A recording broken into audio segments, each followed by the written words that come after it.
Good afternoon to everyone, and welcome to the today's PCR from Department of Medicine, Unit 3. We are presenting an interesting case on sacral plexopathy, and Dr.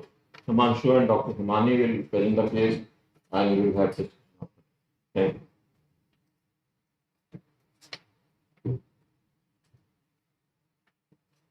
Thank you, sir, for this opportunity. Good afternoon, everyone. Good afternoon, respective faculties and everyone present here. So, we'll be presenting the case of a 46-year-old male, resident of Etawah, Uttar Pradesh, occupation, farmer by occupation and educated class, who presented with the chief complaint of fever since 7 months, burning pain over the right buttock since 4 months, and progressive weakness in the right lower limb since 4 months.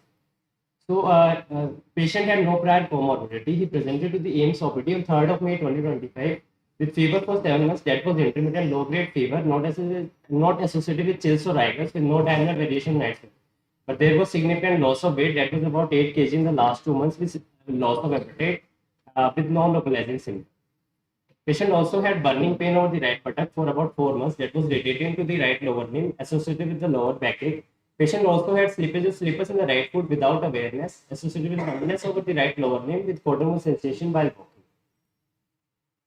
Patient also presented with the complaint of weakness in the right lower limb for 4 months that began with difficulty in getting up from the sitting position, further progressed to requirement of support of arms, associated with development of swelling of the bilateral ankle that was more present on the right side than the left side over the past 3 months. Patient also had significant complaints of dry mouth, recurrent painful oral ulcers, frequent micturition for 4 months at the time of presentation. So, coming to relevant negative history, patient had no history that was suggestive of altered sensorium, cranial nerve involvement, band-like sensation, bowel or bladder incontinence. There was no history suggestive of any cardiovascular, respiratory involvement or gastrointestinal system involvement. Now coming to past history, patient had significant history of pulmonary TB in 1993, for which the patient took ATT for 7 to 8 months. There is no history of any other known prior comorbidity. Patient followed vegetarian diet with no history of any substance abuse. There is a significant family history of his mother expiring due to some cancer at 55 years of age, though the patient was not able to recollect the site and nature of the cancer. So, now we move on to the course before presentation. In the month of October 2024, patient had symptom onset for which he took symptomatic treatment from outside hospital. After in the month of December 2024, patient presented to AIIMS. In view of fever with loss of weight, loss of appetite, PET scan was done on 6th of December 2024 that revealed FPGA with pleural-based nodules along the left lung fissure with sclerotic lesion in the thoracolumbar vertebra as well as the pelvic bones. So a blind biopsy was done from the right posterior superior iliac spine on 30th of December, which was negative, that was inconclusive. Now, patient was referred to IRCH OPD in month of January 2025, where he was further evaluated and found to have raised IgG4 levels. In view of suspicion of IgG4 related disease, patient was started on steroids. Patient had response in terms of resolution of fever after starting steroids, but other symptoms were still persistent. For bone lesions, myeloma workup was also done that was found to be negative. A PET guided biopsy was done from the left iliac bone on 22nd of January that was also inconclusive. In the month of February 2025, in view of persistent radicular pain, patient underwent an MRI dorsal lumbar spine outside that revealed a presacral mass adjacent to the S1 S2 vertebra. So, but that was not evaluated at that time. In the month of April 2025, in view of IgG4 related disease and suspecting a non-malignant cause, patient was referred to medicine OPD for further evaluation, where he was found to have elevated serum ACE. A CT guided biopsy was done from the right sacral ala on 8th of April 2025. That was again inconclusive. So, in view of diagnostic dilemma, patient was admitted in medicine board in the month of May 2025. Now, coming to general physical examination, patient had tachycardia as well as pitting edema more on the right side. Now, we'll begin with the nervous system examination, where higher mental functions in cranial nerve examination was normal. In the motor system examination, there was significant decrease in the right lower limb bulk compared to the left lower limb, both proximally as well as distally, with decrease shown in the right lower limb. Power was 0/5 in all muscle groups in the right lower limb, with 4/5 in all muscle groups in the left lower limb. Reflexes, there were absent bilateral knee and ankle reflexes, with plantar reflex that was absent on the right side, with flexor response on the left side. There was sensory loss as well present in the L5 segment, that was patchy, and S1, S2 segment on the right side. So, combining these findings, these were suggestive of L2 to S2 plexopathy. Now, coming to systemic examination, where respiratory system examination, cardiovascular system, and GI system examination were non-remarkable. So, coming to summary, patient was a 46-year-old male with no prior comorbidity, presented with complaints of fever for 7 months, associated with significant loss of weight and loss of appetite, with L2 to S2 plexopathy with frequent micturition, dry mouth, and recurrent ulcers. So, after these findings, we kept the differentials initially of carcinoma of unknown primary with pelvic bone metastasis, because this is the most common cause of plexopathy. With also the patient had weight loss with anorexia with chronic fever that can be present in this case. Though the points against were there was no primary lesion with recurrent oral ulcers and dry mouth, not going against this diagnosis. The other differential that was kept was extrapermanent tuberculosis in view of chronic fever with loss of weight, loss of appetite, that is endemic in India, and it can also compress the nerves and plexus, causing these kind of symptoms. But there was no microbiological diagnosis to prove TB at that point of time, and oral ulcers are also not present. The third differential that was kept was lymphoma because of prolonged fever associated with B symptoms, and L4S1 plexopathy can also be present in case of lymphoma, and oral ulcers can be present as a paraneoplastic feature. So, but there was no significant lymphadenopathy or organomegaly that was present in this case, and there was no biopsy that could confirm this finding. The fourth differential that was kept was IgG4 related disease that can present as a mass with systemic features. This patient also had IgG4 related disease for which he was also started the treatment. It can also cause salivary gland involvement with dry mouth. The patient had fever that goes against this diagnosis with recurrent oral ulcers that are not a classical feature in this case. Other differential diagnoses were also considered like sarcoidosis, Sjogren syndrome in view of dry mouth, and histoplasmosis. Now, after the patient presented to us, we worked up the patient. In complete blood count, the patient was found to have mild anemia with microcytosis. In liver function test and kidney function test, there was progressive hyponatremia. That was further evaluation was found to have a syndrome of inappropriate ADS secretion type of picture, likely due to the underlying pathology. There was also transaminitis present, likely due to duloxetine because it worsened after starting the medication and resolved after discontinuing. On further evaluation, patient was also found to have increased ferritin with increased LDH levels. Myeloma workup was done twice, that was negative. In autoimmune workup, most of the workup was negative, although there was increased IgG4 with increased serum ACE levels. In tumor marker, the only tumor marker that was elevated was LDH. Radiological investigations were also done, where USG abdomen finding was hepatomegaly that was about 17 centimeter with heterogeneous ecotexture. USG neck was also done in view of dry mouth that revealed right submandibular cyanoadenitis. That was followed up with salivary scintigraphy that revealed normal radial tracer extraction with impaired secretion in the bilateral parotid glands with impaired secretion in the right submandibular gland as well. So two PET scans were done, first in the December 2024 and the next one in May 2025. Now I would like to invite Dr. Chandrasekhar to present the PET findings of this patient. So the patient underwent two PET scans with us. The first one was in December 2024 and the second one was in May 2025. So this is the MIP image of the May 2025 PET scan. Here you can see multiple marrow-based lesions with extensive axial involvement. So there is a marrow-based lesion in the vertebral body. There is a metabolically active soft tissue density lesion in the presacral region.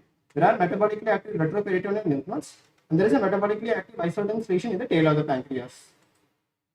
So this is a metabolically active soft tissue thickening in the presacral region with involvement of the right sacroiliac joint, right iliacus and right piriformis muscles, and exiting right sacral nerve roots. So this is the MIP image of December 2024 PET scan. Here you can see few axial lesions, and in May 2025 PET scan, there is increase in the number of lesions and as well as increase in the extent of disease involvement. In the December 2024 PET scan, we had given two differentials. The first was metastasis from carcinoma of unknown primary, and the second one was lymphoma. Whereas in May 2025 PET scan, lymphoma was our main differential.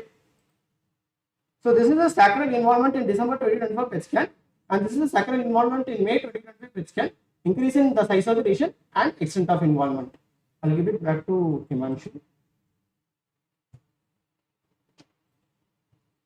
Thank you, Dr. Chandrasekhar. So now we'll be moving on to the after the PET scan was done, we got a biopsy done. It was sent for infective workup for TB. It was all negative. Now coming to the histopathology part, I would like to invite Dr. Vijay Nirmala ma'am to present the histopath findings in this case.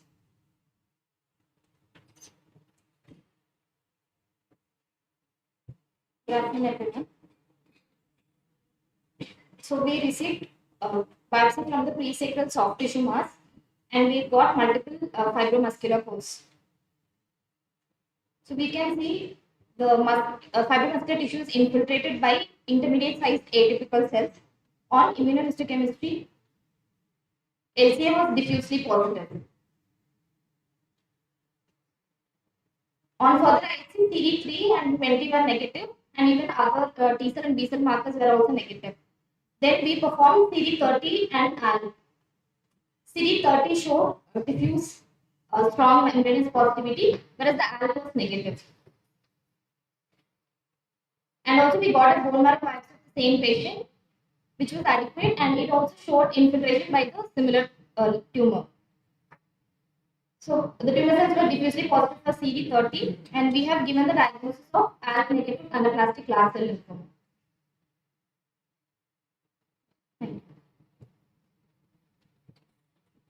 Thank you, ma'am. Now coming to the hospital course after the admission, after the pre-sacral mass biopsy revealed a high-grade lymphoma, although the specific subtype could not be identified. The patient was transferred to the Department of Medical Oncology, where repeat bone marrow biopsy was done, followed by prephase on 30th of May. In the month of June 2025, patient received one cycle of CHOP regimen that was given on 21st of June 2025, but the response assessment was suggestive of progressive disease.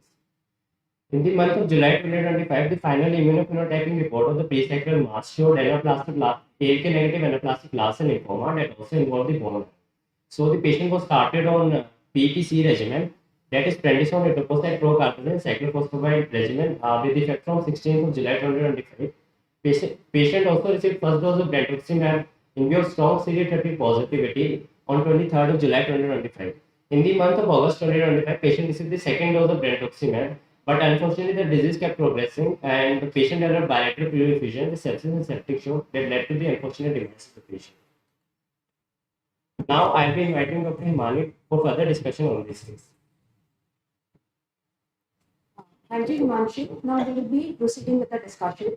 The discussion will be done in the following topics: lumbosacral plexopathy, IgG4 and ACE levels as diagnostic test, ALCL that presents as a sacral mass, and then we'll conclude with a brief introduction on ALCL. So lumbosacral plexopathy is any injury or dysfunction of the lumbosacral plexus, and it usually presents with pain, weakness, and numbness. Multiple traumatic as well as non-traumatic causes has been described, and early recognition guides the prognosis. MRI, NCS, and EMG confirms the localization, and the management depends upon the etiology. So whenever we look for the etiology of lumbosacral plexopathy, neoplastic infiltration or compression accounts for around 35 to 40% of the cases.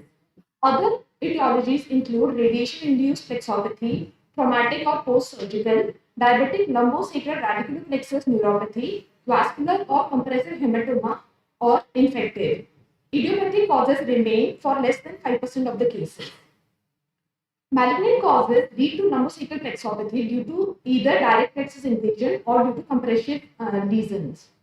Pelvic cancers such as cervical, prostate, or rectal malignancies are the most common causes, while other malignancies such as lymphoma, sarcoma, and metastasis are also possible. Amongst cancer patients, lumbosacral plexopathy can be found in around 0.71% of the patients. So when we speculate the distribution of lumbosacral plexopathy amongst various malignancies, it can be seen that lymphomas account for around 5 to 10% of the cases. In a review of 23 cases where isolated lumbosacral plexopathy was the index manifestation at the initial diagnosis or at recurrence, it was seen that 92.3% of the cases were due to B cell lymphoma, while 7.7% cases were due to T cell lymphoma. Amongst the B cell lymphomas, DLBCL was the most common subtype. So as we previously discussed, around 40% of the cases are caused due to malignant etiology, of which 10% are due to lymphomas. Amongst these 10%, only 7.7% are due to T-cell lymphomas, and among this, only 15% is caused due to ALCL. The diagnostic challenges were faced in this patient because at presentation, the patient had fever with lower backache, right leg plexopathy, FDG-avid lesions that evolved with time with marrow involvement seen on MRI. Due to this presentation, many possible malignant as well as non-malignant etiologies were there. Elevated IgG4 levels led to the suspicion of IgG4 related disease, while elevated ACE level led to suspicion of sarcoid. So is serum ACE such specific test? No, because it can be seen in various conditions such as sarcoidosis, Gaucher's, silicosis or bedeliosis, leprosy, tuberculosis, hyperthyroidism, diabetes, or CLD. It is also seen in around 2 to 3% of the cases of Hodgkin's and non-Hodgkin's lymphomas. There are various case reports of various Hodgkin's and non-Hodgkin's lymphoma in which elevated ACE levels were found. Coming to IgG4 levels, various diseases can lead to increase in IgG4 levels such as atopic or allergic diseases, parasitic infection, multicentric Castleman disease, parasitic pancreatic carcinoma, and primary sclerosing cholangitis. Various case reports are there in which lymphomas were present with elevated IgG4 levels. It is interesting to see that there was only one patient in which the patient did not already have IgG4 related disease and later on had lymphoma, while there was only one case in which a patient of IgG4 related disease developed anaplastic large cell lymphoma. This case was published in 2013 in which a patient with IgG4 related autoimmune pancreatitis and cholecystitis with elevated IgG4 levels later developed ALK negative ALCL. This is a documented example of how ALCL can arise in a background of IgG4 related disease. Now, what percentage of people with elevated IgG4 levels have lymphoma? There is no specific number that exists because elevation by itself is very non-specific. Amongst patients with IgG4 related disease, how often is malignancy found? So published cohorts suggest that around 0.2 to 4% of the patients eventually develop malignancies, of which lymphomas comprise of about 6 to 33% of the malignancies. There are various case reports of ALCL presenting as sacral mass, and as it can be seen here, it can either be from the sacrum or it can also be pre-sacral soft tissue. Sacral mass presentation in ALCL, there are various case reports available, but there is no pooled percentage that is there. Bone involvement does occur in a subset of systemic ALCL, that is in around 17% of the cases, but it was seen in a small bone series ALCL that it had an axial predilection. Sacrum specific frequencies is unreported.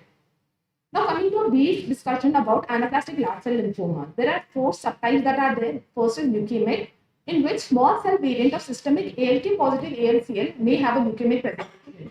Nodal disease can be of either ALK positive or ALK negative subtype.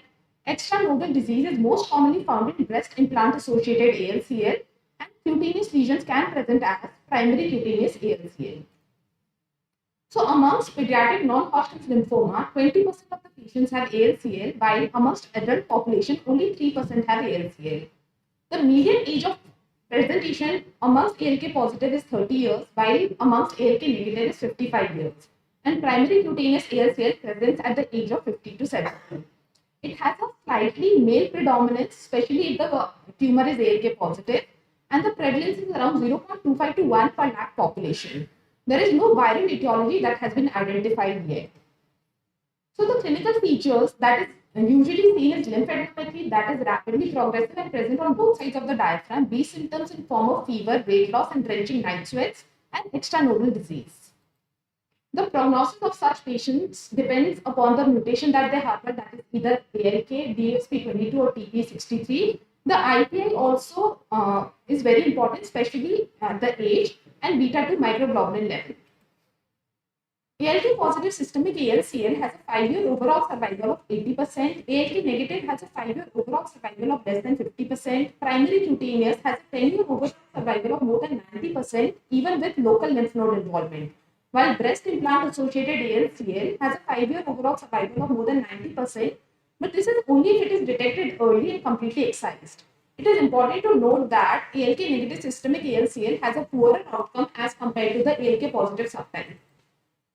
So whenever we are planning treatment for such patients, ALK status needs to be confirmed because ALK positivity correlates to nearly 100% with the presence of chromosomal rearrangement. The IPI, which consists of age, elevated LDH level, performance status, and other staging and extranodal site is important. 20% of these patients have bone marrow involvement at baseline, hence pre-treatment examination must be performed.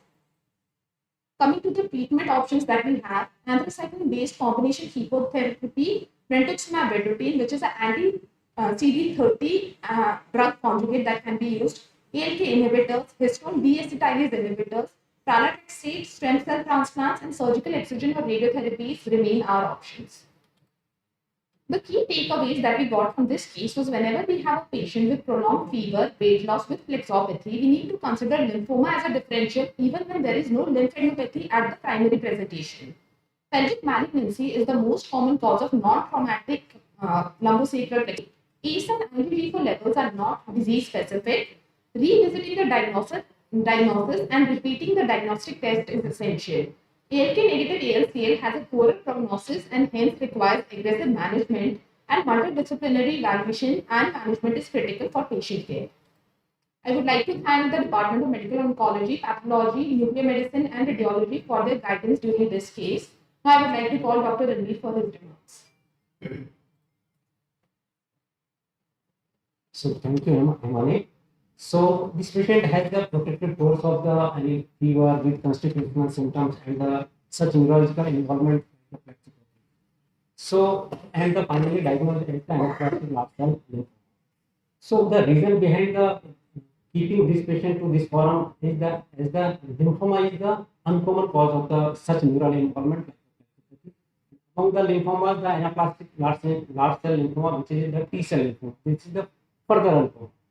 Second thing is the diagnostic challenges which is faced by in the initial part, particularly by the clinical teams.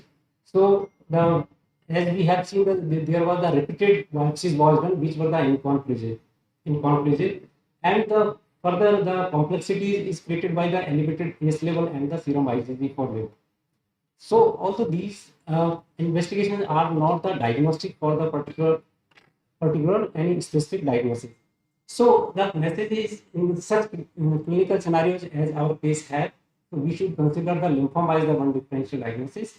Second thing is the diagnosis require the repetitive imagings and the biopsies for the making the diagnosis.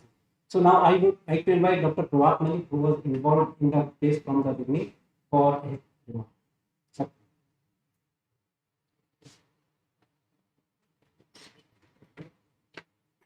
So the entire clinical course, as you could see, there was diagnostic difficulties in this case right from the beginning, which required at least 4 bone biopsies, 2 bone marrow biopsies, and eventually a long interval after which a confirmed diagnosis could be made. As far as the presentation of ALCL in this way is concerned, that's again a little bit odd and rare. Lymphoma involvement and presenting as a primary bone involvement, the large majorities are B-cell lymphomas. So if you see all primary bone lymphomas, the proportion of T-cell lymphoma would be relatively rare. And out of them, ALCL itself is a relatively less common lymphoma. That proportion, if you review the literature, it would be even uncommon. ALCL, particularly ALK negative, I mean, the same disease, ALCL, where one person who is ALK positive versus who is ALK negative, there is a drastic difference in terms of their response to treatment and long-term survival, as you see. ALK positive ALCL, particularly seen in younger patients and more so in pediatric population, they have better long-term survival as compared to ALK negative ALCL, and that to see with the advanced stage of disease. So the key point, the learning point, for us, for everyone who was involved in the care of this patient, that when you have this dilemma, not to go behind some soft investigations which may have other possibilities or which are non-specific. Doing maybe repeated imaging and over a period of time can give you a better understanding about the disease natural history, and sometimes on subsequent biopsies we can actually make the diagnosis. Thank you, sir. So now I would like to Dr. Sanjeev Srinathan for any. So, thank you very much for your presentation. Thanks for what for comment. I think initially when we received this patient in OPD, he presented with PO and we worked on the lines of PO. And then initially we thought it most common cause of PO in our scenario is infectious disease. We thought it could be some infection. And then later on we found that IgG4 was elevated and then we were on that. And ultimately we did the biopsy, multiple biopsy, and we found this is a lymphoma case. And that is already mentioned by Dr. Prabhat, and he started a treatment. Initially he responded, but later on he did not have proper response and he so this is a kind of case where we can learn that we have to do an detailed workup and see the final data. Thank you. Thank you, sir. So now the house is open for any questions. Could you explain the dry mouth phase? So dry mouth can be initially thought that there may be some any jawgrain, right? Or the ENA profile was found the. This can also be found in some lymphoma due to the lymphocytic infiltration of the salivary glands. That may be the.